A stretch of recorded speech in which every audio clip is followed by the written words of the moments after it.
My name is Deborah. At 3:22 a.m., I sat in Denver airport with a ticket in hand, leaving behind the house where my mother-in-law was expecting me to cook dinner for 40 people. But this time I wasn't leaving a dinner. I was leaving to search for the truth about the man I called my husband, the man who might have been living another life behind my back.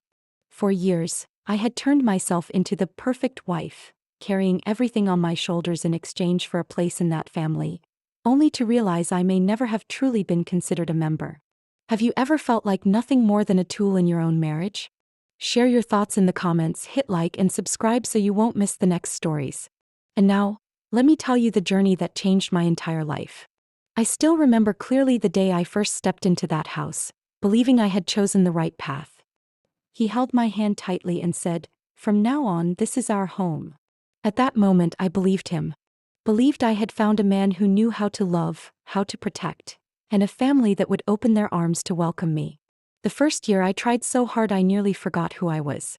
I learned how to cook the dishes his mother liked, from herb-roasted chicken to the pumpkin soup she always bragged was her family secret. I hosted weekend gatherings, set the table exactly as she requested, listened to every piece of feedback, even the cold criticisms. Once, when I placed a bouquet of carnations on the table, she curled her lip. "In this house, only lilies belong in the living room. You should remember that." I smiled, swallowed the sting, and told myself maybe I wasn't refined enough. I turned down an important promotion offer in Chicago to move to Colorado with him. When my old director asked if I was sure, I reassured with a smile, "Family is my priority right now." But deep inside, I knew I had traded away a lot. I once dreamed of having my own office, of running ad campaigns with my mark on them. Yet after one sentence from him, "I need you here by my side," I folded up every opportunity, believing sacrifice would buy lasting love. The following years, I became more and more of a model wife in everyone's eyes, while fading from my own life. I prepared every family birthday party, arranged every anniversary detail, always smiling when people arrived. I heard them praise him as a lucky man, praise the cozy house that was actually the result of my care for every corner. He stood there, smiling with pride, but never once turned to take my hand and say thank you. One Christmas evening after the guests left, I quietly washed the mountain of dishes piled in the sink. My hands burned from hot water, my back ached, while laughter still echoed from the living room. He walked in with a glass of wine, patted my shoulder lightly. "You're doing great. I'll get back to the guests." Then he turned and left me in the messy kitchen. Watching his back, I suddenly realized that in his eyes, I was the stagehand, not an equal partner. His mother always knew how to make me feel lacking. One day she told me, "Deborah, you should learn to take better care of the house. A woman who can't keep a kitchen can't keep a husband." I bit my lip, nodded while my chest twisted. I wanted to speak up, to say I wasn't a shadow behind them. But each time his eyes stopped me. That look seemed to say, "Don't make a scene. Everything you do is for this family." I thought maybe enduring a little would keep the peace. Until one day when I accidentally opened our online banking account to check a bill, I saw a strange entry. An account under his name, but one I had never known about. My heart pounded as I clicked. The balance was no small sum, tens of thousands of dollars, transferred out regularly each month. I asked him one evening over dinner. I carefully said, "Colton, I saw another bank account. Why have you never mentioned it?" He froze briefly, then gave a dry laugh. "Oh, it's a secondary account for investments. You don't need to worry about complicated things like that." The way he said it, so casual, made me tremble. I wasn't an outsider. I was his wife. Why would he hide it? I didn't press further, but that night I lay awake, staring at the ceiling while my mind raced with questions. If it was investments, why keep it secret? If it was savings, why never share? I remembered the times I had to pinch pennies for household shopping while he always said, "We need to save." And yet now I knew he had an entire stash beyond my reach. Once I tried again. "Could you show me some of the investment papers? I work in marketing, I understand a bit about finance too." He slammed his glass down, his voice sharp. "Deborah, stay out of it. I know what I'm doing." I sat there, heart aching. Not because of the money, but because of the truth. I had no place in my husband's important decisions. I was shut out, as if this marriage was only a facade to cover something else. After that, I started paying closer attention. He had sudden business trips, late-night meetings that stretched past midnight. His phone always face down, locked with a password I didn't know. Before, I used to tell myself it was privacy. But after discovering the secret account, I was no longer sure. I tried hinting, "Why do you go to Seattle so often?" He gave a forced laugh. "Company project. You wouldn't understand."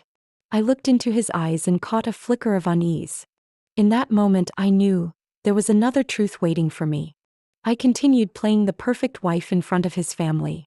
I still smiled when his mother bragged, "Colton is lucky to have a daughter-in-law who can handle everything." But inside, I began collecting each shard of suspicion.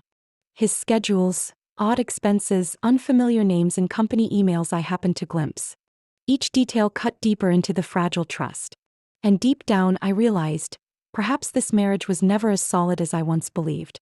I was no longer sure if the love back then was real, or a performance I had unknowingly stepped into. A week before Thanksgiving, my inbox pinged. I opened it and saw the familiar name, Elaine Davis. The subject line was short and rigid, like an order. "Thanksgiving arrangements, important." I clicked and a chill ran down my spine. The email wasn't an invitation to discuss or contribute. It was a detailed instruction sheet, listing every dish and timeline.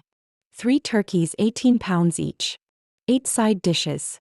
3 desserts. Even the list of wines suitable for the guests' taste. She ended with, "Deborah, I trust you'll make everything perfect as always. 2 o'clock sharp. Everyone is counting on you." I sat frozen, fingers tapping the keyboard without typing a word. That familiar feeling rose. Suffocating, bitter. Every year was the same, but this time the number broke me. 40 guests. Just me. I forwarded the email to Colton, adding only, "Did you see what your mother just sent?" He replied 5 minutes later, "Yeah, I saw. You're great at this. I know you'll handle it." I called him directly. "Colton, 40 people. Do you understand what that means? I'll have to start at 3 in the morning to get it done." On the other end, I heard the noise of a gym or bar. His voice calm. "Don't worry, this time I have a team-building retreat all week at the Aspen Resort. But I'll be back Wednesday night to help out." "Help out?" I repeated in disbelief. "You mean, carving the turkey like every year?" He gave a dry laugh. "Well, I'm not good at cooking. You do it better." I set the phone down, hollow inside. I had gotten used to handling everything alone, but never had I been put in such an absurd position. That afternoon, checking our joint account to budget for groceries, my eyes froze on a charge. A round-trip ticket from Denver to Seattle, departing the same day he claimed the Aspen retreat. I reread it again and again. No mistake. The joint card had been used and the passenger name was clear. Colton J. Davis. My hand trembled as I hovered over transaction details. The price wasn't cheap, but what shocked me wasn't the money. It was the audacity of the lie. That night when he came home, I tested him. "Is the Aspen team building mandatory?" He tossed his bag on a chair, poured a beer. "Of course. My department organized a big one, even the CEO is going." "Why?" I swallowed hard and asked directly. "I saw the flight ticket to Seattle. Same day you said Aspen. What's going on?" He froze for a split second. I caught the jolt in his eyes before he covered it with a forced smile. "Why are you checking the accounts?" "I booked it for a colleague. They'll reimburse me later." "Which colleague?" I pressed. "You don't know them. Relax, it's nothing." I heard my heart pounding in my chest. In his eyes, that lie came so easily, as if I were a child needing to be soothed. I forced a smile, didn't ask more, but inside a storm had begun to brew. The next day I sat at my desk and opened Elaine's email again. She emphasized, "You must make sure the pumpkin pie is with homemade crust, not store-bought. Sanders from the club is very particular." I suddenly thought maybe in her eyes I was never really a daughter-in-law, only a free high-end servant. And Colton, he letting me carry it all as if it were simply my duty. That evening as he was packing his suitcase, I walked over. "Could you postpone the trip? I can't handle this dinner all by myself." He zipped the suitcase without looking up. "Deborah, don't make a big deal out of it. My mom will help you somewhat." I laughed, a dry, bitter laugh. "Help? She sends me emails like orders and you call that help?" He sighed, looked at me with boredom. "You're always too sensitive." Everyone says you're good at this and yet you complain. Those words so familiar, like an old song on repeat. And in that moment I knew, this wasn't about one dinner anymore. This was the final limit they were testing me on. I wasn't an IT expert, but before switching to marketing, I had studied information security. Skills I thought I had forgotten suddenly became the lifeline I clung to in this suffocating doubt. That night, while Colton was in the shower, I sat at the laptop, hands trembling as I tried his passwords. He often used the same phrase, changing only a few numbers. First try wrong. Second try, still wrong. On the third, when I added my own birthday at the end of the familiar string, his email opened. My heart pounded so loudly I thought he might hear it through the bathroom door. The inbox opened, hundreds of work emails stacked. I forced myself to stay calm and typed into the search bar a name I had never heard, but one my instinct whispered, Claire. The results appeared immediately. A string of emails between Colton and a woman named Claire Hamilton from a real estate company in Seattle. I clicked, my eyes scanning quickly. The account is still safe. She doesn't know a thing. Let Deborah handle the dinner. After the holiday, I'll fly over. They were talking about me. Not a colleague. Not a partner. The wife sitting here in the kitchen, palms sweating from the truth crashing into my heart. I scrolled through more emails. Dates stretched back months. They talked about hiding assets, about the house with the finished kitchen, about our home. The words were vague yet so clear they couldn't be denied. I stopped at one email with an attachment. My cursor shook as I clicked it open. The image made me drop the mouse. Colton. That familiar smile I once loved. His arm around a blonde woman with bright blue eyes. They stood in front of a house in Seattle, the evening sun casting a glow on their radiant faces. Beneath the photo, a short caption, Our home. I swayed, gripping the kitchen counter to keep from collapsing. Our home. Then what about the house I was living in, the dinners I slaved over, the nights I lay awake planning? What was I in this so-called home? Water still ran in the bathroom, steady and calm as if nothing had happened. I looked around the cluttered kitchen, ingredients piled up for a dinner for 40 people. Suddenly, it all felt meaningless. My phone buzzed. A text from Elaine. Remember to bake the cookies the day before so they'll cool in time, Deborah. Sanders likes them crisp. I laughed, but it broke into sobs. That entire family had grown used to dumping the weight on my shoulders, while the man I called my husband was building a home with another woman. The bathroom door opened and Colton walked out with a towel around his waist. He glanced at me and smiled. Making the shopping list again? I snapped the laptop shut, hiding the tremor in my hands. Yeah, still a lot to do. He stepped closer, kissed the top of my head. The smell of soap on him made me nauseous. I searched for a sign, anything, to prove what I had seen was wrong, a mistake. But there was only emptiness. I'm tired, I whispered, avoiding his gaze. I'll go upstairs. That night I tossed in bed, haunted by the photo. The house in it wasn't unfamiliar. I remembered seeing strange utility bills once, tucked in with papers he left behind with a Seattle address. Back then he said it was an office for a project. Now every scattered piece clicked into place, forming a picture that suffocated me. The next morning I waited until he left. I reopened the emails, reading more carefully. Claire called him Colt, a pet name I had never used. She sent photos of furniture. A new sofa, wooden bookshelves, even a navy blue bedding set. He replied, looks perfect. Can't wait to be back. I closed my eyes, feeling like someone had squeezed the air out of my lungs. I didn't know what hurt more, his lies or the fact that I had lived in delusion for so long. My phone rang. It was Colton. I'll be home late. There's a prep meeting for the resort tonight. I heard his voice, but it was like a stranger playing my husband's role. I answered softly. Okay. Work well. My hand gripped the phone so tightly my knuckles turned white. I looked around the kitchen, once the stage where I performed as the perfect wife. And in that instant I knew I couldn't pretend anymore. That night after he fell asleep, I sat alone in the kitchen. The laptop still glowed, casting light on the blank sheet in front of me. I picked up a pen, writing each word slowly as if carving the decision into my own heart. Elaine, dinner is yours this year. Colton, you'll be hearing from someone else soon. I folded the paper neatly, placed it on the dining table. It wasn't an apology. It wasn't an explanation. It was a declaration. I was no longer the silent wife carrying it all. Within 15 minutes, I opened the booking app, chose the earliest flight to Seattle the next morning. My finger pressed confirm, my heart pounding as if I had crossed a point of no return. When the plane landed in Seattle, drizzle blanketed the gray sky. I pulled my small suitcase out of the airport, feeling like I had stepped into a strange world, yet oddly calm. I wasn't here to rest.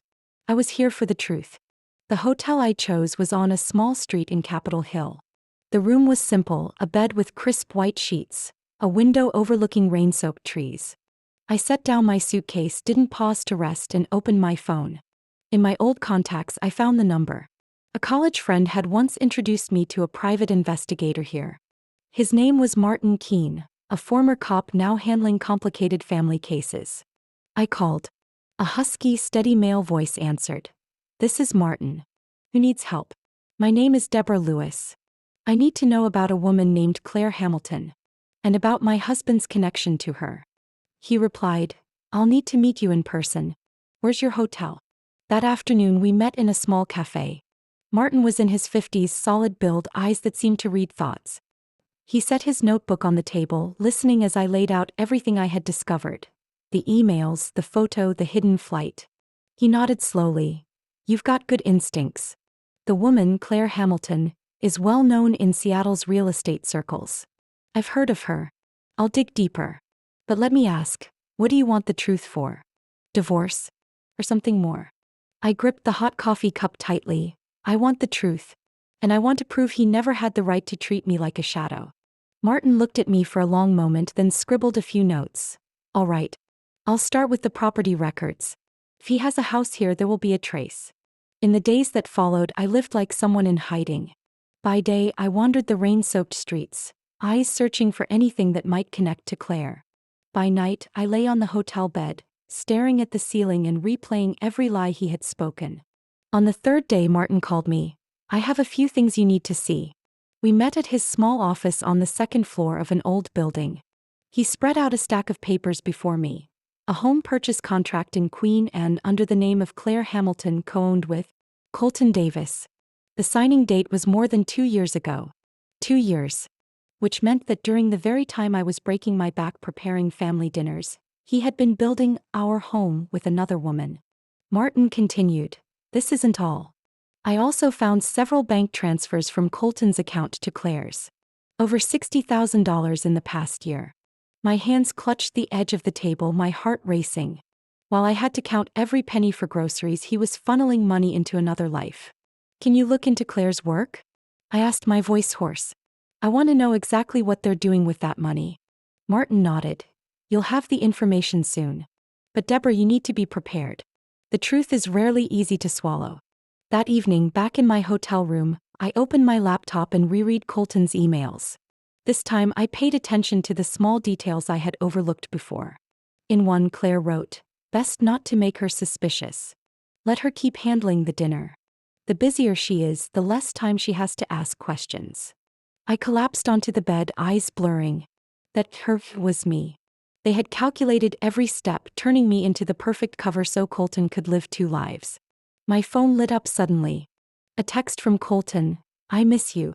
Everything okay? Mom says you're doing great with the prep. I'll be back before Wednesday night." I stared at the words, a bitter smile tugging at my lips. While he pretended to be caring in text a few miles away, the lights were shining in that so-called our home. I didn't reply. The next day, Martin called again. "Deborah, I spoke to someone in the industry. Claire and Colton don't have a house. They also co-own a shell company that flips properties. Those transfers were the capital. Everything aligned. The sudden business trips. The hidden bank account.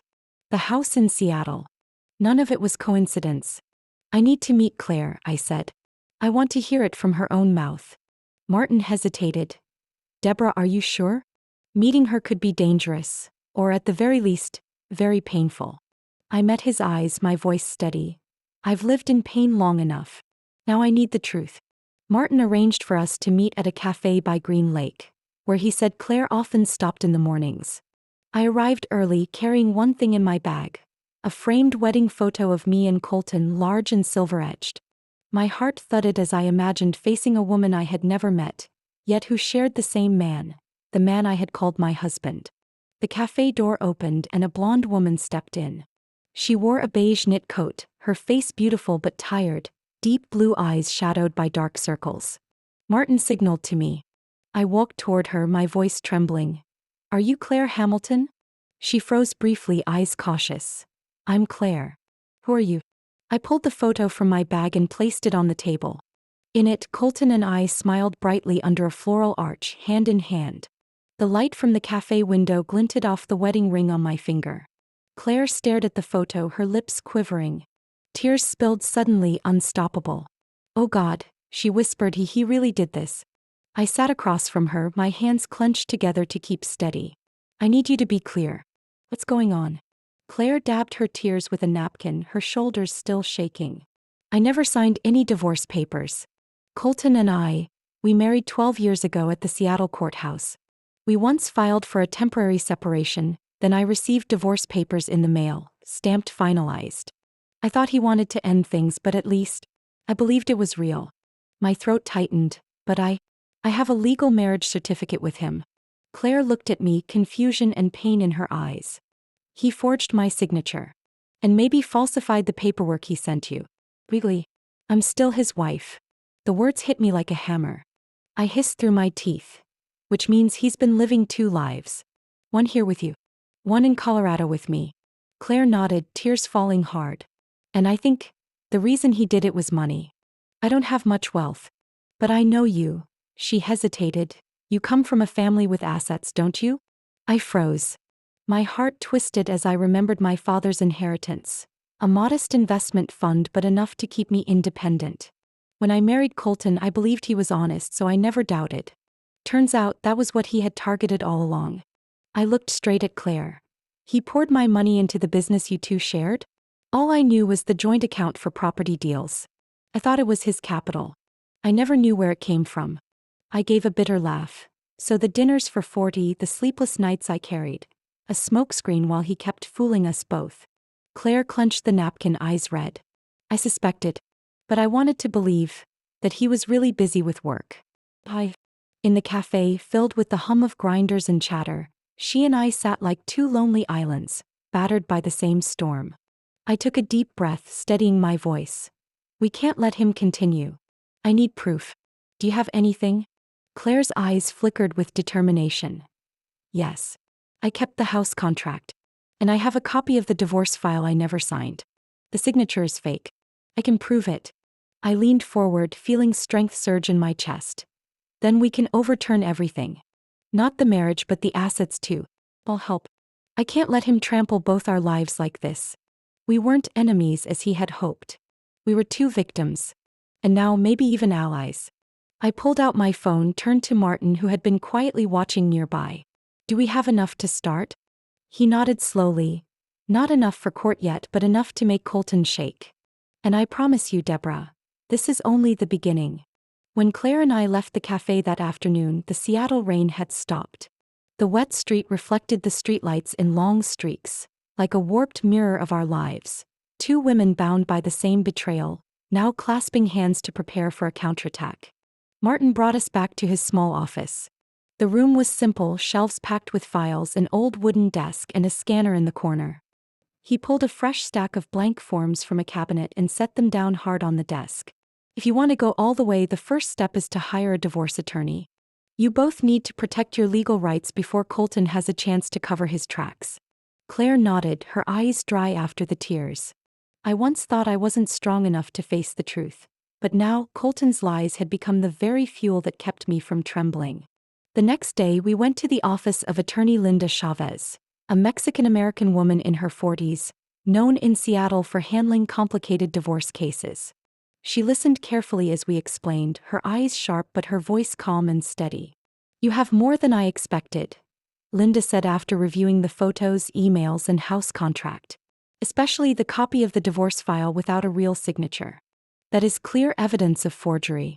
I opened my bag and pulled out another file Martin had uncovered that morning. "And this? A loan contract for land in Montana signed under my name, but I never signed it." Linda picked it up, studied the signature closely. Her eyebrows lifted. This is the hardest hit. If Colton used your name to take out a loan, that means he committed forgery and financial fraud. This isn't a marriage issue. It could trigger a criminal investigation. Claire gripped my hand beneath the table. I turned and saw her eyes filled with both fear and relief. We had found Colton's fatal weakness. Linda stacked the files neatly, her voice firm. I'll notarize this immediately and file it with the court. But to strengthen the case, you'll need living evidence. A recording, a witness, or any document directly from his hand. Martin interjected. I can set up legal monitoring, track upcoming transactions. With someone like Colton, he won't stop. And that's when we'll catch more proof. In the following week, Claire and I lived like two allies in the shadows. By day, we met with lawyers, notarized every page, noted every detail. By night, we sat in front of the screen, combing through hundreds of emails Martin had hacked. Each time I saw the phrase, "she still doesn't know," my chest twisted tighter, but so did my resolve not to let those words remain true forever. One night, Claire placed a hand on my shoulder and whispered, "Deborah, I thought you would hate me. But now I see he deceived us both." I looked at her and gave a sad smile. We're not enemies. We're each other's witnesses. In that moment, I knew we had formed an alliance Colton would never anticipate. The final date came at last. Colton's family hosted a grand dinner in Denver, calling it a make-up meal after the canceled Thanksgiving. Elaine texted me, both scolding and boasting, "I hope this time you don't disappear, Deborah. The whole family is waiting." I didn't reply. Instead, I signed the last document Linda prepared, an official summons from the court. The plan was precise. We wouldn't storm into their house, we wouldn't scream at the door. We would let the law do its work, but at the moment that would shame Colton the most. That evening, I stood in the shadows of the hotel lobby where the dinner was held. The tall glass windows reflected the warm golden lights inside, laughter echoing. I saw Colton in a blue suit, smiling broadly, glass raised, about to step up to the podium. Elaine sat at the front table, regal as though she were a queen. My heart pounded, but the stack of papers in my coat pocket steadied me. Claire stayed beside me, her face unervingly calm. Martin nodded at us, then signaled to the woman in court uniform. The microphone crackled as Colton began. "I am so proud." The doors burst open. The woman strode straight to the podium, her voice loud and clear. "Mr. Colton Davis? You have been served." The entire room froze.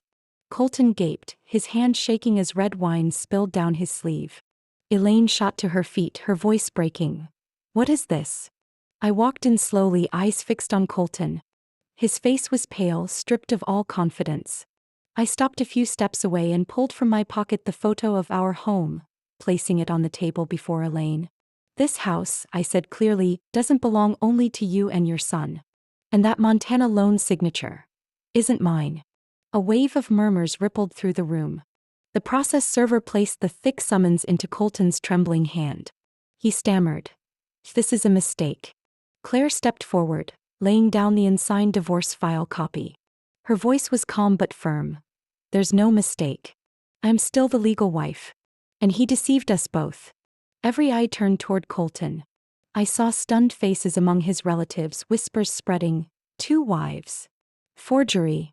Oh my God." Elaine tried to rally, her voice shaking.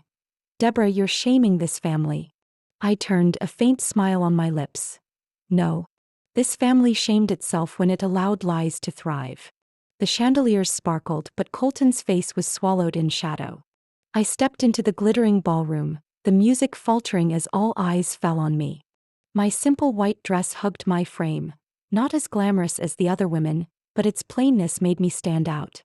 I wore little makeup, only lipstick, letting my calm expression show. In my hand was the thick file, the court summons clipped neatly on top. I heard the faint clink of a glass set down, someone swallowing hard. Elaine sat in the front row, dressed in emerald silk, hair styled perfectly. She stared at me, eyes wide with disbelief. Colton stood at the podium, microphone in hand, his smile frozen like a cracked mask. I walked forward, my heels tapping slowly on the tiled floor, each step echoing like a hammer in the tense air. I didn't shout, didn't shake, didn't hide. I stopped in the center of the hall, my voice calm and steady. "This is the truth everyone deserves to know." I raised the file high. The red court seal gleamed. Behind me, attorney Linda stepped forward with the process server. Her voice rang sharp and decisive. Mr. Colton Davis, you are being served. The room erupted. Elaine shot to her feet, then collapsed into her chair, her hand trembling on the table edge. Relatives rushed to her side, but her eyes never left the papers in my hand. Colton tried to smile, his voice faltering, strained to sound gentle. This must be a misunderstanding. Deborah, you're overreacting. I pulled out the photo of Claire and Colton smiling in front of the Seattle house, the words, "Our home," scrawled in the corner. I held it high for all to see. Murmurs surged. A misunderstanding? I asked slowly. Then what about the forged divorce, the Montana loan under my name, the emails you wrote to Claire? Colton's mouth hung open, scrambling for words. Elaine cried out hoarsely, No, this can't be." Linda cut the silence sharply. She dropped another set of files onto the table before Colton. "Here is the loan contract with your wife's forged signature. Here is proof of misused inheritance funds. And here is the statement of Claire Davis, who never signed a divorce." Gasps echoed. Relatives and friends exchanged looks, whispers rising. The room split in two, some watching me, some avoiding my gaze. Colton swallowed hard, set the microphone down, stepped toward me. His voice dropped, trying to whisper. "What do you want? Money? You can have it all. Don't do this here in front of them. I don't want your money. I want the truth. And I want everyone here to know I am no longer this family's tool." I turned to Elaine, pale and speechless. "You once said I was lucky to enter the Davis family. But in truth it was your family that erased me, turning me into nothing more than a servant. For 5 years I cooked, hosted, cleaned, gave up my career. For what? A double-faced husband and a mother-in-law who treated me like help." Elaine tried to speak, but her voice broke. "Deborah, you don't understand." I cut her off. "No, you're the one who doesn't understand. I've been silent for too long." I placed the copy of the forged divorce papers on the table, right in front of them. Claire stepped out from behind, her hair tied back, her eyes calm. She moved to stand beside me, laying her hand on the stack of files as if to confirm it. Another shock rippled through the room. Colton turned pale, his voice cracking. "Claire?" Claire looked at him, her voice soft but clear. "Because the truth always finds a way to surface, Colton. You forgot no one can hide two lives forever." Whispers, the click of phone cameras, a few people recording the moment.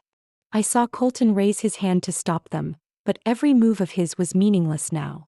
I turned, addressing the entire room. "Every year I cooked for dozens of people. I endured silently, thinking it was my duty. But tonight I bring the truth. And truth is the only dish this family must swallow whole." Elaine gasped, as if every word I spoke cut into her chest. Colton stepped back, stripped of all confidence. Attorney Linda stepped forward, placing a hand on my shoulder, her voice steady. "From this moment, Colton Davis is officially entering legal proceedings. Any explanation should be saved for the court." I drew in a deep breath. Under the blazing lights, surrounded by wide eyes, for the first time in years I didn't feel small. March came. The Montana sky was crystal blue, the distant mountains still dusted with late-season snow, while the valley sprouted fresh grass. I stepped onto the land. Not through forged signatures, not through empty promises, but through the rights I had fought to reclaim. A small wooden cabin stood in the field, its windows facing a sunlit stream. I had turned it into a book cafe, the very dream I once folded away when I moved to Colorado to settle with Colton. On opening day, I brewed the first cappuccinos with my own hands, set out trays of fragrant cookies. The shelves were lined with books, most of them second-hand finds from shops in Denver and Seattle. When customers came in, the small bell timed softly, a sound so different from the shouting and orders I endured for years. Here no one told me what I must do. Next door, a plant shop opened, rows of lush greenery under the porch. Claire was wiping the leaves of a big monstera, her face radiant in the sunlight. Once we had been two women betrayed. Now we were neighbors, friends, and living proof of rebirth. One afternoon, Claire walked over with a bouquet of lavender in her hands. "Put this right by the entrance, Deborah. Customers will remember the scent." I took it, smiling. "Thank you. I never thought I'd find a friend from the same tragedy." Claire nodded softly. In truth, Colton brought us together. He lost everything and we found ourselves again. We looked at each other and laughed, light and free. One early summer morning, I saw a familiar pickup truck stop in front of the cafe. Out stepped Vivian, my sister. She wore an old denim jacket, her hair tied high, her eyes still a little wary as always. I ran out and hugged her tight. "You drove 10 hours to visit me?" I asked, voice trembling. "That's right." Vivian smiled, tired but bright. "I needed to see with my own eyes where you rebuilt your life." We sat by the cafe window, sipping hot coffee, watching sparrows dart across the field. Vivian looked around, shaking her head in admiration. "You did what I never dared. Leave before they erased you. You don't need anyone to give you worth. You've had it all along. You just need to take one step forward." Vivian's eyes welled. She whispered, "Seeing you gives me hope for myself." That afternoon, the cafe was busier than usual.